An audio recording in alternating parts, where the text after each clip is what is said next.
L'apôtre Jean disait en écrivant sa lettre, si le monde ne nous connaît pas, c'est qu'il ne l'a pas connu. L'Église est un genre différent d'entité représentant une sorte différente d'hommes, fait de race, d'humanité, d'un ordre différent, exactement comme Christ était différent. Chez lui, la différence était intérieure. En le considérant de l'extérieur, les gens n'ont pas discerné la grande différence. Il se peut qu'il y ait eu quelques traits qui étaient différents des autres hommes. Mais s'il en fut ainsi, ils n'ont pas été impressionnés par ces traits.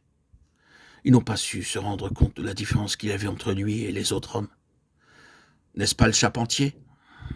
Marc 6,3.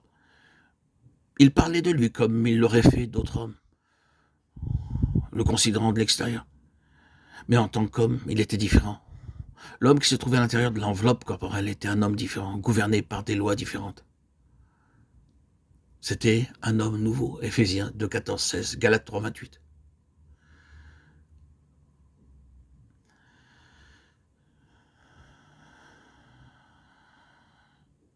Il demeurait un mystère. Jésus s'est appelé lui-même, et ce fut son titre préféré, le Fils de l'homme. L'homme nouveau. Bien entendu, l'unité dont il est fait mention par Paul est le résultat de la disparition de différentes sortes de gens. Il n'y a plus ni juifs ni non-juifs, en tant que genres différents, en tant que représentants de deux ordres raciaux d'hommes. Ils ont disparu, ils se sont éteints. Ils ont disparu, à leur place, il y a un seul homme nouveau. En reprenant tout ce que nous avons dit au sujet de la signification de l'incarnation, nous devons dire que l'Église est un genre différent d'entité représentant une sorte différente d'hommes, fait de race, d'humanité, d'un ordre différent, exactement comme Christ était différent. La dernière image donnée à l'Église est celle de la cité. À la fin de l'Apocalypse, il nous est raconté que l'ange, après avoir dit « Viens, je te montrerai l'épouse », la femme de l'agneau, Apocalypse 21, 9, transporta l'apôtre en esprit sur une grande et haute montagne. Et il me montra la ville sainte. Ce ne sont pas deux entités séparées. Tous ces titres appartiennent à une seule entité. Mais ils représentent la même entité considérée de différents points de vue. Si vous étudiez ce titre de la cité, je pense que vous découvrirez qu'il rassemble en lui-même tous les éléments des autres titres. Ils se réunissent tous en celui-ci. Remarquez quelques-uns des traits de cette cité. Tout d'abord, sa grandeur, qu'elle est grande. Cela met en valeur la grandeur spirituelle de l'Église en union avec Christ. Considérez encore sa force, sa grande et haute muraille. Quelle force il y a dans cette cité. C'est la force spirituelle de l'Église en union avec Christ. Elle a démontré la véracité de la déclaration. Les portes du séjour des morts ne prévaudront point contre elle. Matthieu 16, 18. L'enfer a été remué dans ses profondeurs. Il a épuisé toute ressource contre l'Église. Mais l'Église poursuit sa route, et c'est une Église puissante. Sa force n'est pas celle des hommes.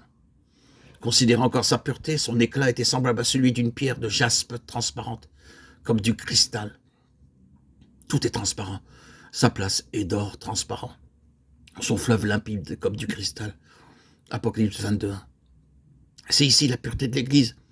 À la fin, regardez encore sa beauté, de pierres précieuses de toute espèce. C'est une cité magnifique, ses portes de perles parlent des souffrances et du sacrifice de communion avec son Seigneur dans ses afflictions. Considérez sa vie, son éclat, sa vie et sa lumière. Regardez sa plénitude de ressources, les arbres rendant leurs fruits tout au long de l'année. Apocalypse 22, 2. La reproduction constante s'impose, quelque chose d'entièrement phénoménal et différent. Et finalement, partout, le nombre 12 écrit en grand, 12 fondements, 12 portes, 12 anges, 12 000 stades. Tout parle du gouvernement spirituel. Telle est la présentation qui nous est donnée de l'Église comme elle doit être quand à la fin, l'œuvre sera terminée. Prenons note que cela nous est présenté comme un fait. Présentement, nous pourrions très bien désespérer que cela puisse jamais être réalisé. Mais cette révélation prophétique nous a été donnée pour nous montrer exactement ce à quoi cela ressemblera à la fin. Peu importe comment sont les choses maintenant. Bien entendu, il importe en effet de savoir comment elles sont. Mais dans un certain sens, peu importe comment sont les choses, voilà comment cela sera.